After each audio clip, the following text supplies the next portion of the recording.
شروع اللہ کے نام سے جو بڑا مہربان اور نہایت رحم کرنے والا ہے۔ اللہ تعالیٰ قرآن پاک کی سورہ فرقان میں فرماتے ہیں، جو کہ ایک دعا ہے جو ہر والدین کو اور بلکہ ہر ایک کو مانگنی چاہیے۔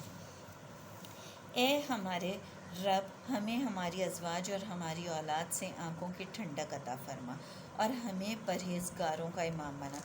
السلام علیکم، میں miss Samina Javed educational classes for all سے۔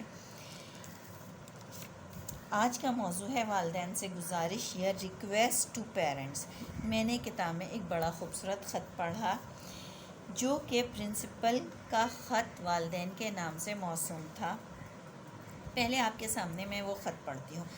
سنگاپور میں امتحانات سے قبل اسکول کے پرنسپل نے بچوں کے والدین کو خط بھیجا جس کا مضمون کچھ یوں تھا: محترم والدین، آپ کے بچوں کے امتحانات جلد ہی شروع ہونے والے ہیں۔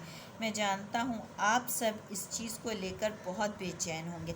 آپ کا بچہ امتحانات میں اچھی کارکردگی دکھائے، لیکن یاد رکھیں یہ بچے جو امتحانات دینے لگے ہیں ان میں مستقبل کے آرٹسٹ بھی ہوں گے جنہیں ریاضی سمجھنے کی کوئی ضرورت نہیں۔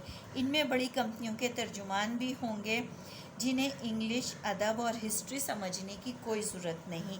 ان بچوں میں مستقبل کے موسیقار بھی ہوں گے جن کے لیے کیمسٹری کے کم مارکس کوئی معنی نہیں رکھتے اور نہ ہی ان کے مستقبل سے اس پر اثر پڑے گا۔ ان بچوں میں ایتھلیٹس بھی ہو سکتے ہیں جن کے فزکس کے مارکس سے زیادہ ان کی فٹنس اہم ہے، لہٰذا اگر آپ کا بچہ زیادہ مارکس لاتا ہے تو بہت خوب، لیکن اگر وہ زیادہ مارکس نہیں لا سکا تو خدارا اس کی خود اعتمادی اور اس کی عظمت اس بچے سے نہ چھینیے گا۔ اگر وہ اچھے مارکس نہ لا سکے تو انہیں حوصلہ دیجیے گا، کوئی بات نہیں، یہ ایک چھوٹا سا ہی تو امتحان تھا، وہ زندگی میں اس سے بھی بڑا کرنے کے لیے بنائے گئے ہیں۔ اپنا خیال رکھیے گا، شکریہ۔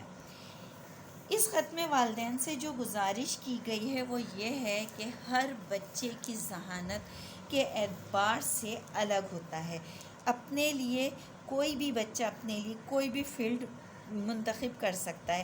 ہمارے معاشرے میں ایک چیز بہت غلط ہے، ہمارے معاشرے سے مراد ہمارے انڈو پاک میں ہمارے ہاں ایک بہت زیادہ غلط چیز وہ یہ ہے کہ ہمارے ہاں بچوں کا موازنہ کیا جاتا ہے، اور یہ موازنہ کرنے والے کوئی دوسرے نہیں ہوتے، اکثریت والدین کی ہوتی ہے، جس سے اس بچے کے اندر بہت خرابیاں پیدا ہوتی ہیں اور وہ سمجھتے ہی نہیں ہیں، وہ سمجھتے ہیں کہ اس سے ان کے حوصلے ملے۔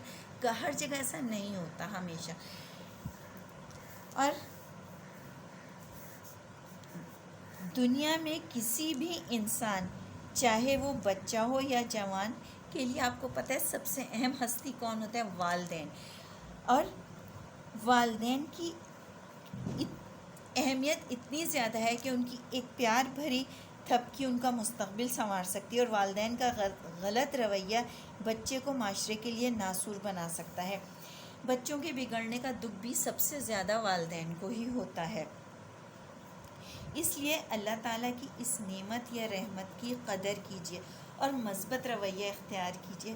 دوسرے ملکوں کی یا ترقی یافتہ ملک کہہ لیجیے، یا ہم یوں بھی کہہ سکتے ہیں کہ یورپین کنٹریز، امریکہ، انگلینڈ، جو بھی ہم ملک ہیں، ہم ان کی بد تہذیبی اور غلط رویے تو بہت زیادہ ان کو کاپی کرتے ہیں، مگر ان کی اچھی چیزیں نہیں دیکھتے۔ ہمیں یہ نہیں نظر آتا۔ ہمارے ہاں بہت بولا جاتا ہے کہ وہاں کی عورت کو یوں آزادی، وہاں کی عورت کو کیا، کبھی آپ نے سوچا ہے وہاں کی عورت محنت کتنی کرتی ہے؟ ہمارے ہاں تو ہمیں تو کتنا سکون ہے کہ اگر ہم میں سے کوئی بہت کم ہے جو کام کرتی ہیں، ورنہ تو اکثر گھر میں رہتی ہیں، اور کتنی عزت ہے، اور انہیں ہر لمحہ جنگ لڑنی پڑتی ہے اپنی بقا کے لیے، مگر ہمیں یہ چیز نہیں نظر آتی۔ ہمیں وہاں کے فیشن نظر آتے ہیں، وہاں کی بد تہذیبی نظر آتی ہے، اور اسی کو ہم موضوع بنا لیتے ہیں۔ یہ بالکل غلط نہیں ہے، غلط ہے۔ اگر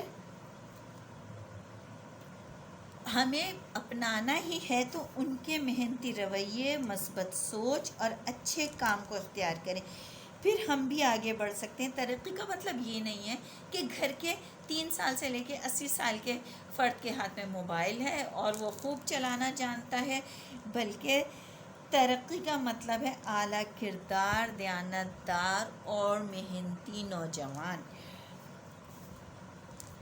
لہٰذا اس خط کے نفس مضمون پر غور فرمائیں اور اپنے بچے کو ملک و قوم کے لیے کارآمد بنائیں۔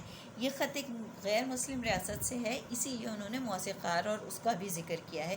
اس بات پر آپ بحث مت کیجیے گا، اصل چیز یہ کہ ہمیں کہا کیا جا رہا ہے، آپ یہ سوچیں۔ اللہ میرے کہنے اور آپ کے سننے کو قبول فرمائے۔ اے اللہ، کوئی چیز آسان نہیں بجز اس کے جس کو تو آسان کر دے، اور تو چاہے تو سنگلاخ زمینوں کو نرم و ہموار کر دے۔ السلام علیکم۔